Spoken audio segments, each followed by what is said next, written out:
करनी थी। एक्चुअली क्या हुआ, अभी अभी मतलब थोड़ी देर पहले लगभग 5 बजे के आसपास मेरे पतिदेव की कॉल आई थी। मैं उनको बार बार जैसे कॉल कर रही थी, वो आज जैसे आपने देख ही लिया कि वो आज निकल गए ड्यूटी के लिए। तो उनको पहुंचने में लगभग अपनी गाड़ी में जाते हैं तो लगभग वहां पे बोलने को तो हिमाचल है, जैसे हिमाचल के बाहर से हैं तो उनको लगता होगा कि हिमाचल छोटा सा है, लेकिन हिमाचल भी बहुत बड़ा है। जैसे वो जहाँ पे ड्यूटी करते हैं वहां पर उनको पहुंचने में लगभग अपनी गाड़ी में जाएंगे तो 8 घंटे आराम से लग जाते हैं।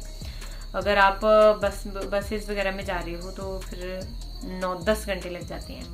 बस में घर से वहां तक हमें 10 घंटे लग जाते हैं, 10 से भी ज्यादा लग जाते हैं कभी कभी। तो अपनी गाड़ी में जैसे जाते हैं तो आराम से चलते हैं, क्योंकि रोड वहां पे ऐसी है कि स्लाइड, पहाड़ी एरिया तो जगह जगह आपको स्लाइड मिलेंगे, कहीं आपको रुकना भी पड़ सकता है और गाड़ी इतनी स्पीड से नहीं भगा सकते, बहुत आराम से चलानी पड़ती है। तो इसलिए लगभग 8 घंटे नॉर्मल सी बात है कि 8 घंटे लग ही जाती हैं हमें। तो वो जा रहे थे, मैंने उनको कॉल की। मैंने कहा काफी टाइम हो गया, अब उनको कॉल कर लेती हूँ, क्योंकि मेरी आदत है मैं थोड़ी थोड़ी देर के बाद उनको कॉल करती रहती, या तो फिर वही कॉल कर देती हैं कि हाँ अभी मैं यहाँ पर पहुंचा हूँ। तो आज वैसे भी लेट हो गए थे क्योंकि वो 1:15 बजे के आसपास यहाँ से निकले थे। तो अभी मैंने उनको कॉल किया 5 बजे के आसपास। मैंने कहा कहाँ पहुंचे आप? तो बोलते अभी मैं यहाँ पहुंचा और पर एक चूना लग गया मुझे। तो मैंने बोला कैसे चूना लग गया, कि क्या हो गया? तो बोलते एक्चुअली जब उन्होंने पेट्रोल भरवाया तो वहाँ पे उन्होंने ऐसे जेब खर्चे के लिए 1000 रुपीज़ वहाँ पे निकाल लिया था। तो एक्चुअली अब यहाँ पे पूरी सुन लीजिएगा, क्योंकि हो सकता है ये सब कुछ आपके साथ भी हो। वो आपके साथ ना हो, इसलिए मेरी कोशिश रहती है कि मैं ब्लॉग के जरिए इसको जल्दी से आपको शेयर कर दूं, ताकि आपके साथ ये सब बातें ना हो। तो हुआ क्या, जैसे हम जाते हैं यहाँ से तो बाया करसोग होके हम जाते हैं। तो करसोग के पास पीछे जैसे जंगल वाला एरिया है, वहाँ पे उनको वहाँ पे एक महात्मा मिल गए। मतलब वो गाड़ी के आगे ही खड़े हो गए। उन्होंने बोला कि मुझे ऐसे ऐसे जाना है, तो मुझे बिठा दिया। और मेरे पतिदेव आपने देखा, ये थोड़े से वो उनका शांत स्वभाव है एकदम से, और वो थोड़ा सा ऐसे है कि सामने वाले भी मतलब दया जल्दी आ जाती है। तो उन्होंने बिठा दिया उसको। तो बोलते बैठ गया। फिर बोलते उन्होंने बोला कि आगे थोड़ी सी दूरी पे आगे मेरा एक और आदमी भी है, तो उसको भी बिठा लेना। फिर वो आगे बैठ गया और वो दूसरा बाबा पीछे बैठ के। दोनों बाबा की ड्रेस में ठीक बोलते भूत वगैरह उन्होंने पूरी लगा के रखी थी, पूरे बाबा मतलब, और जटाएं जुटोएं सब कुछ। और बैठ गए। फिर आगे जहाँ पे वो ढाबा, मैं आपको बताती हूँ, ठाकुर ढाबा, वहाँ पे हम बैठते हैं हर बार, खाना वहाँ पे खाते हैं। तो मेरे पतिदेव ने उनको पूछ लिया कि अगर आपको खाना वगैरह खाना है तो यहाँ पे आपको मैं खाना खिला देता हूँ। तो उन्होंने मना कर दी कि नहीं खाना है। तो मैंने उनको जापानी फल डाले थे 2, तो उन्होंने बोला कि आप जापानी फल ले लो। तो बोलते नहीं हमें कुछ नहीं खाना है, बस आपने पूछ लिया यही बड़ी बात है। तो बोलते फिर वो बातें करने लग गए ऐसे नॉर्मल कि हाँ ये सब ऐसा है वैसा है, आपका काम नहीं बनता है। तो मेरे पतिदेव ने भी बोल दिया, हस्बैंड ने भी बोल दिया कि काम कुछ है ही नहीं तो बनेगा कहाँ से। तो बोलते मतलब वही 4-5 बातें जो उन्होंने रट्टा लगा के रखी होती है कि अब ऐसा नहीं है, बरकत नहीं है, पैसा बचता नहीं है, ऐसा नहीं होता। और ये नॉर्मल हर घर की कहानी होती है कि पैसा नहीं बचता, ये जाहिर सी बात है। अगर होता भी है तो वो जल्दी खर्च हो जाता है, और ये सबकी कहानी होती है, और वो बातें उन्होंने रट्टा करके रखी होती है। तो वैसा करके फिर बोलते आप कहाँ जा रहे हो? तो उन्होंने बता दिया कि मैं रामपुर जा रहा हूँ। तो उन्होंने बोला कि रामपुर साइड जा रहा हूँ, पूरा स्टेशन तो नहीं बताया। तो बोलते कि हाँ ठीक है हम भी रामपुर चल पड़ेंगे। फिर आगे जैसे 5-6 किलोमीटर वहाँ पे भी थोड़ा सा सुनसान, करसोग से ऊपर वाला जो इलाका पड़ता है वहाँ पे भी थोड़ा सा सुनसान वाला एरिया है। तो वहाँ पे उन्होंने बोला कि यहाँ पे हम उतर जाएंगे। तो उन्होंने बोला कि ठीक है उतर जाओ। तो अभी गाड़ी में ही बैठे थे। तो बोलते आप अपना पैसे कहाँ रखते हो? तो उन्होंने, मेरे हस्बैंड ने, क्योंकि पैसे वो ज्यादा रखते नहीं है अपने पास, तो उन्होंने पर्स, छोटे वाला पर्स डाला था, वहां से उन्होंने निकाला उसको। उसमें हार्डली कहीं उन्होंने चेंज वगैरह डाली होती, क्योंकि मुझे चाय वगैरह पीनी हो, तो वही उन्होंने दे दिया कि हाँ ये रख लो, कि मंत्र फूकना है इसमें। तो पता नहीं उनको क्या उस टाइम क्या हो गया, उन्होंने दे दिया वो पर्स। उसमें एटीएम कार्ड वगैरह उन्होंने वो देखे, और फिर उन्होंने देखा कि इसमें तो पैसे हैं नहीं ज्यादा, उसमें हार्डली कहीं 40 रुपए होंगे।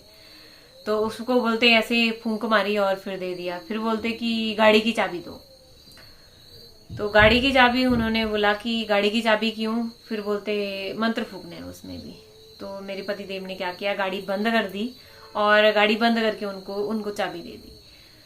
तो फिर उसमें भी उन्होंने क्या किया कि उसमें भी फूंक मारी और गाड़ी की चाबी उनको दे दी। फिर बोलते कि वो बताओ जो पैसे कहाँ रखते हो आप, कि पैसे तो इसके पास होंगे। तो उन्होंने एक पर्स डाला था, यहाँ पे, जिसमें वो 1000 रुपीज, और कैश तो वो रखते ही नहीं है अपने पास 1000 रुपीज, उन्होंने बस वो खर्चे के लिए रखा था कि कहीं आगे जरूरत पड़ जाए तो उन्होंने वो निकाला। फिर बोलते कि उसमें से, फिर बोलते कि आप शर्ट उतारो। शर्ट, फिर उन्होंने बोला कि शर्ट क्यों उतारनी है मुझे, फिर बोलते कि इसमें भी मंत्र फूकना है हमें। तो वो बाहर निकले, गाड़ी से वो बाहर उतर गए मेरे पतिदेव, और गाड़ी से बाहर उतरे तो वहां पे खड़े हो गए वो बाहर, और फिर बोलते कि ये शर्ट, उन्होंने बोला कि ये शर्ट खुलती नहीं है इस तरह से, और वो गाड़ी के अंदर ही बैठे थे, एक आगे बैठा था और एक पीछे बैठा था। तो फिर उन्होंने क्या किया, वो 1000 रुपीज निकाले, उन्होंने पैंट की पॉकेट में डाल दिया, और उन्होंने शर्ट खोल के उनको दे दी कि ये ले लो। फिर उन्होंने फिर वो पर्स चेक किया, फिर उन्होंने देखा कि इसमें भी वैसे नहीं है, तो और कमीज वैसे उनको वापस कर दी। फिर उन्होंने देखा पैंट की जेब में, फिर कि तूने पैसे रखे हैं पैंट की जेब में, वो दो, और जो पैंट की पॉकेट में आपके पैसे हैं उनको दो, और उनमें हमें मंत्र फूकना है।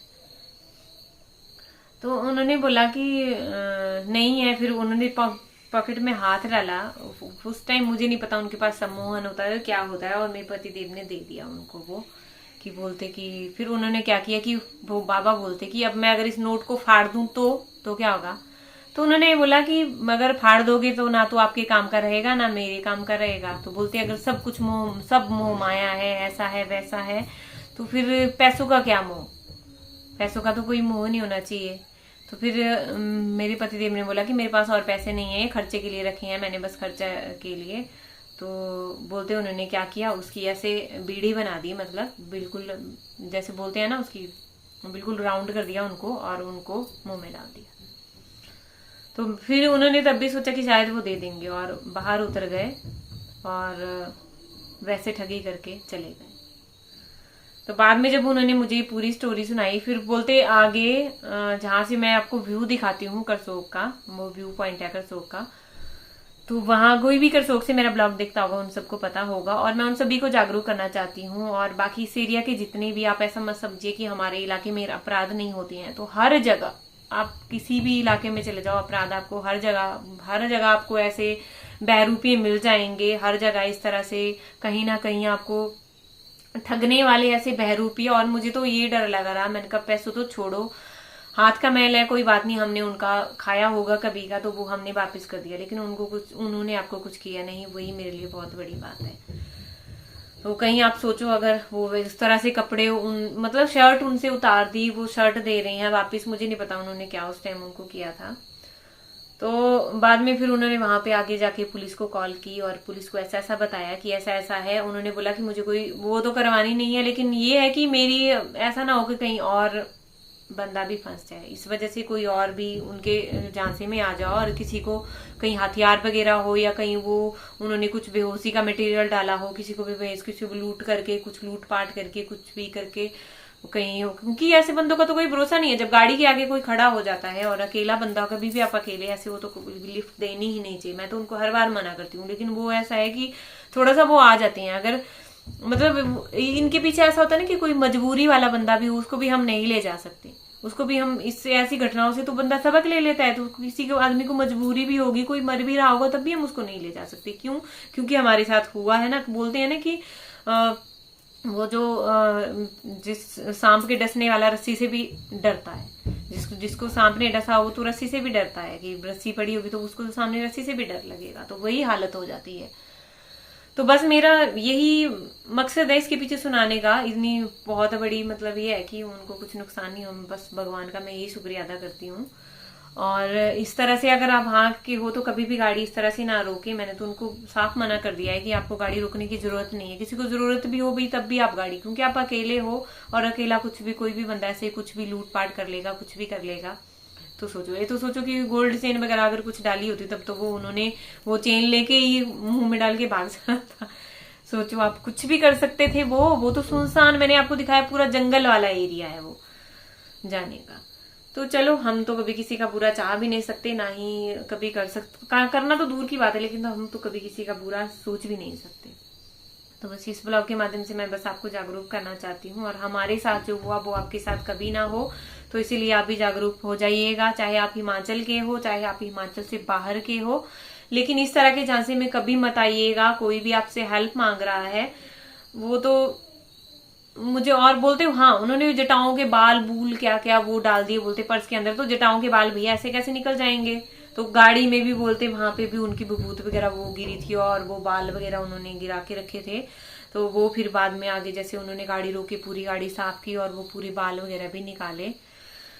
सो बस आप भी जागरूक हो जाइएगा। और इस तरह से कोई भी बाबा लोग हो तो उन्होंने मुझे लगता है नकली बेस बाबा के रूप में, तो वो इस तरह से तो हम किसी बाबा पे भी विश्वास नहीं कर पाएंगे दूसरी बार। मैं तो सच्ची बात बता रही हूँ, क्योंकि मेरे हस्बैंड तो खासकर कभी भी नहीं रोकेंगे और मैं भी कभी भी बाबा के ऊपर, मैं तो वैसे भी विश्वास करती ही नहीं हूँ। कोई भी बाबा लोग घर पे आए तो मुझे तो ऐसे डर लग जाता है भाई, मैं तो दूर से उनको नमस्ते दूर से ही भगा देती हूँ। सो चलिए, अब इस ब्लॉग के माध्यम से प्लीज इस ब्लॉग को जरूर शेयर कीजिएगा औरों के साथ, ताकि औरों को भी ये पहुंच पाए। और अगर इस तरह से कोई आपसे लिफ्ट मांगता है तो प्लीज कभी भी उनको लिफ्ट मत दीजिएगा। प्लीज इस ब्लॉग को ज्यादा से ज्यादा शेयर जरूर कीजिएगा अगर आप भी जागरूकता फैलाना चाहते हो। ठीक है, हिमाचल से हो चाहे हिमाचल से बाहर के हो। हिमाचल से बाहर तो मैंने देखा था, लेकिन अब हिमाचल में भी ऐसा होने लग गया है। आई होप आपने ब्लॉग एंजॉय किया होगा। प्लीज कमेंट करते रहिए और थैंक यू। मिलते हैं नेक्स्ट ब्लॉग में, तब तक के लिए बाय बाय।